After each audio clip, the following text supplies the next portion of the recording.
Before I get started, I want to start by gathering all the business data, whether I find this information myself or I get it from the actual business owner. This way, I don't have to stop what I'm doing to go find information or to wait for my client to get back to me.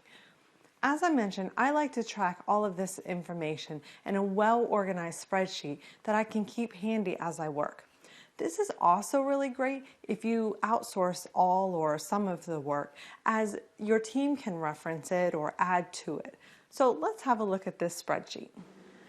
As you can see here, we have several tabs across the bottom of this Excel spreadsheet, and this is where we are going to be collecting a lot of the information that we will need throughout this SEO process.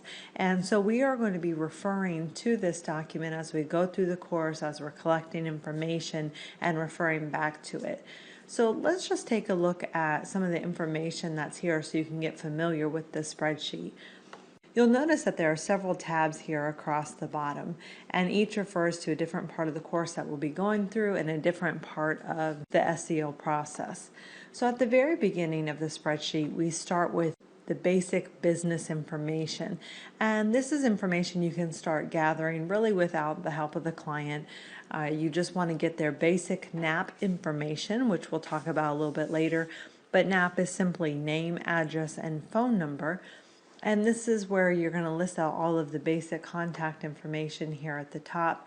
Also, any other business information here, if they have specific location landing pages, if they have specific business hours. We will need all of this later on in the course.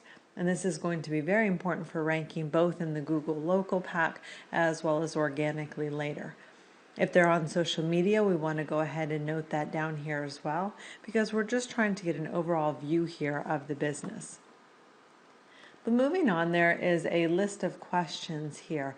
Now, some of these you can answer yourself. Others, you're going to want to actually speak with the client and get this information from them. So we're going to start off by asking them to verify the name of their business, their address, their phone number, just as we did on the first sheet. But we want to make sure that they haven't gone by any other names, they've had any different phone numbers.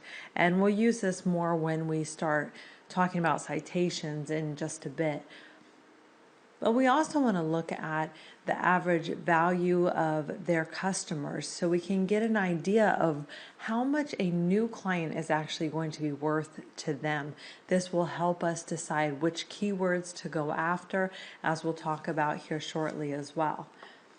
So this goes on and looks at some social proof type questions, from what type of certifications do they have or awards, what customers do they have, etc. Then we're going to start talking about some specific website questions, getting an idea of what SEO work has been done before, a little bit of history about their website, and understanding what their goals are as well. Moving on, we are going to look at some account questions. We are going to be setting up some accounts for the client if they do not already have these set up. So this will help us to know if they've already done that work and where they are in the process, so we can finish that up for them. Now, we also have a few questions about their website related to SEO, how many backlinks they have, domain authority, trust flow. If those are not terms that are familiar to you at this point, don't worry, we are going to cover that. That's not something the website owner is likely going to know, but we'll talk about where to find that out and how that's going to be helpful to you. In the next tab, this is where we're going to start tracking our keywords that we find so we can figure out which ones are going to be the best ones to go for and track them right here as well. Now, a competition analysis, this is going to compare the client website to their online competitors. And I actually like to start my competition analysis by analyzing the website that I am working on. So you'll see that there are several metrics that I look at over here, and I want to know what those metrics are for my own website or for my client's own website.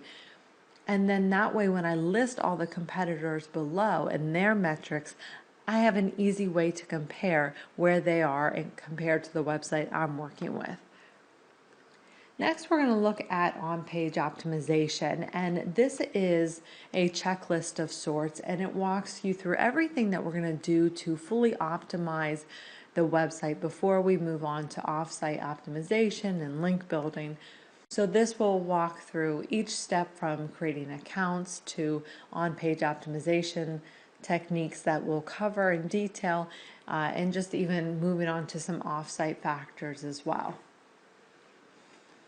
Next, we are going to look at local business citations, and we are going to go into this in depth in a bit, but this is really how you're going to be able to rank a local business website in the Google Local Pack. And this is where we are going to track all of the information about citations so that we can track what we're doing and what has been done, what hasn't been done.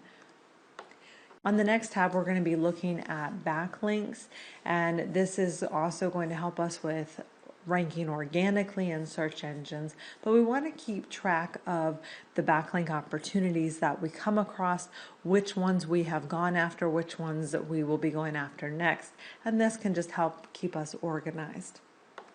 Lastly, we are going to keep track of any 301 redirects, and this is really if you will be creating new URLs for a website and redirecting old pages to new pages that you'll create. Don't worry too much about that right now. That's yet another topic that we will go into in detail. Now, several of these topics, from backlinks and keywords and rankings in the Google Local Pack or organically, a lot of these we are going to look at with tools. We'll be able to track this information with some tools as well. So I will show you both, and you'll be able to decide which works best for you. So feel free to keep this spreadsheet handy, and you can use it as we go through the course as you are working to rank your own client website. And also, if you want to pull in the use of some tools, you can use that as well and track the information any way that is best for you.